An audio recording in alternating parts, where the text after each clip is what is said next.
welcome back to my channel. And for today videos, nandito ngayon tayo sa Riman Private Resort.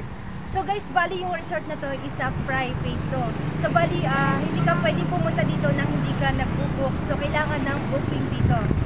So yan guys, meron nga pala sila ditong day tour 10 hours na 8 AM to 6 PM, worth of 8,000 pesos, pero 1 to 25 pax capacity na yon. Tapos meron naman silang overnight for 10 hours, 8 PM to 6 AM for 15,000, tapos 18 pax na yon.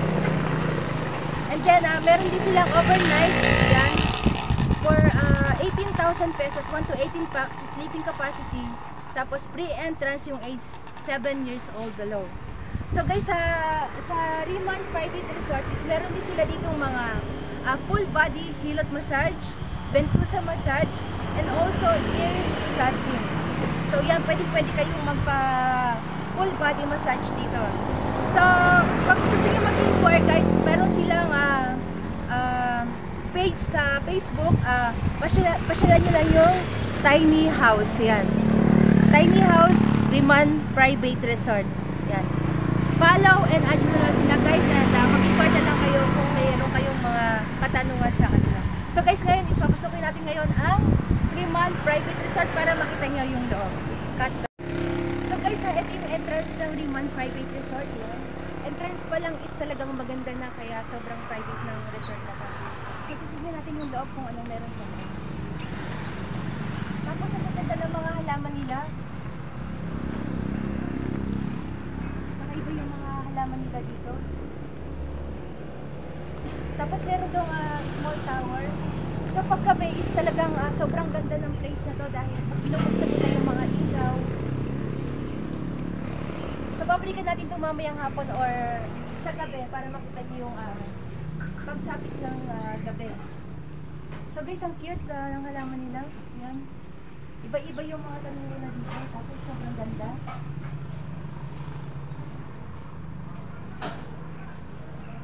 Hi kuya, good morning po. Pwede niyo po ba kaming i-tour sa resort niyo? Sige po. Mag-umpisa tayo sa swimming pool.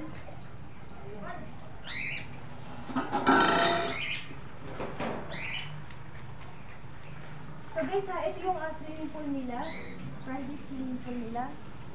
Jacuzzi. Ay, yung kabila. So guys, yung swimming pool nila is jacuzzi. May jacuzzi. Tapos pakita mo yung jacuzzi swimming pool nila. Tapos ito yung swimming pool nila sa pang-adult. Wow, ang ganda. Tapos may basketball pa siya doon. Pwede po silang maglaro kapag naliligo sila. Tapos ito yung sa pambata.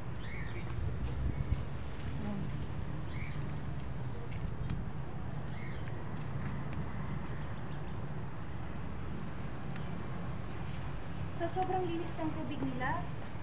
Sobrang sarap maligo dito, lalo na dito sa may jacuzzi. And then dito naman is ano po mayroon dito po?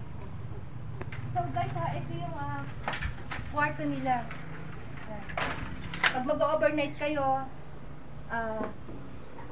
22 people, pwede din matulog. Or 1 to 1 people. 18 pax sleeping capacity.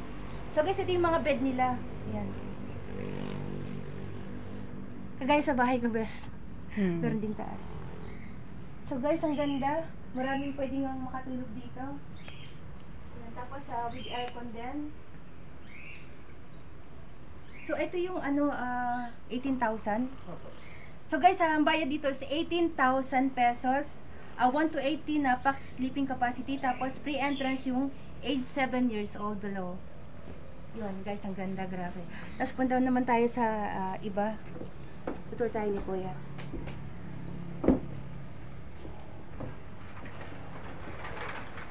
Tapos dito naman isa, bago kayo maligo, mag-shower muna kayo. Yan, ganda na shower nila para malinis yung palaging malinis yung nila, swimming pool nila.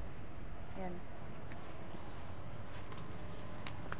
Ang ganda dito ng ibig sabihin ng mga may occasion like wedding or birthday.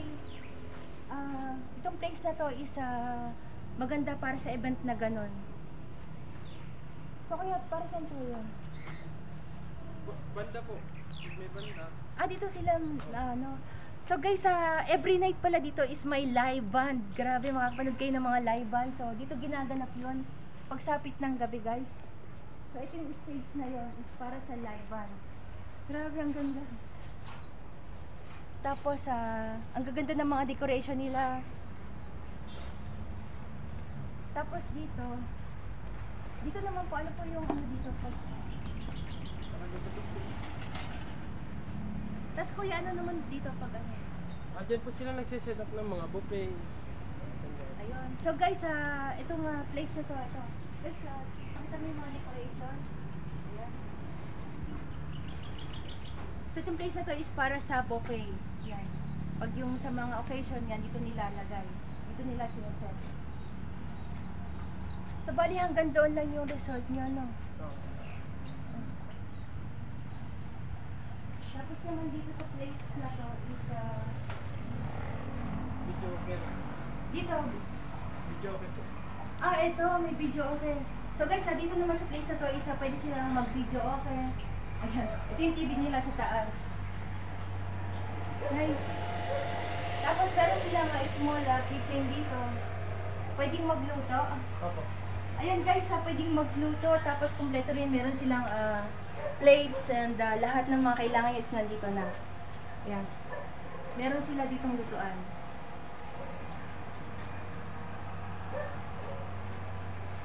Guys, tapos kita mo yun.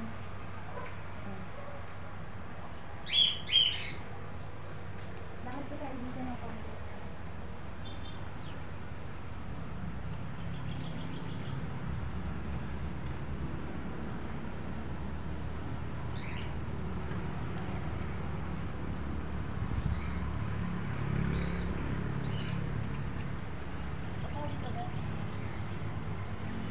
So guys, itong place na to is sobrang ganda. Pag gusto niyo mag-relax ng kayo lang, punta lang kayo dito sa nakalimutan ko yung pangalan, Tiny House, Riman Private Resort. So sobrang ganda mag-stay. Tapos talagang nakaka-relax at ang sarap maligo dito, ang ganda ng pool. Kaya pala siya private, is klase yung mga rooms nila, tsaka yung mga lahat ng nandito sa loob is talagang class A. So yung guys, sasilipin pa natin yung isang private room dito. Ayan, para makita nyo yung loob. So pagpasok nyo pa lang guys, is sobrang bango na, tapos sobrang lamig. Grabe. Ang sarap ng dito, mag-stay. Tapos ang bayad nga pala dito is 5,000 pesos for room. lahat na to. Tapos ilang taong pwedeng 13. matulog? So 13 na tao yung pwedeng matulog dito for only 5,000. Tapos meron pa sila dito double bed. So ayun guys. Tapos sobrang lawak. May CR po kasi yan. May private CR pa dito sa loob, yan. So grabe, sobrang bango ng room. Grabe, like na like ko mag-stay ngayon dito. So kung nakikita nyo guys, magulo pa siya kasi kahapon meron nga daw nag-stay dito. So ayan, waiting pa sila sa staff nila para linisin daw. Ayan guys. Tapos Pero maganda yung place niya. Meron pa dito. Sobrang ganda. Ayan. So guys, meron pa dito duyan. Sarap. Napaka-relaxing ng place na to and talagang sobrang ganda. So yun guys, kung gusto niyo magpa-book dito, mag-inquire lang kayo sa Tiny House Riman, tama ba? Riman Private Resort. So yun. Kung meron kayong inquiries at gusto niyo magtanong, meron silang page, Tiny House Riman Private Resort. So yun lang guys, maraming salamat sa lahat na nag-watch ng video na to. Don't forget to like, comment, share, and subscribe to my channel, Team Divas Vlogs. Bye-bye!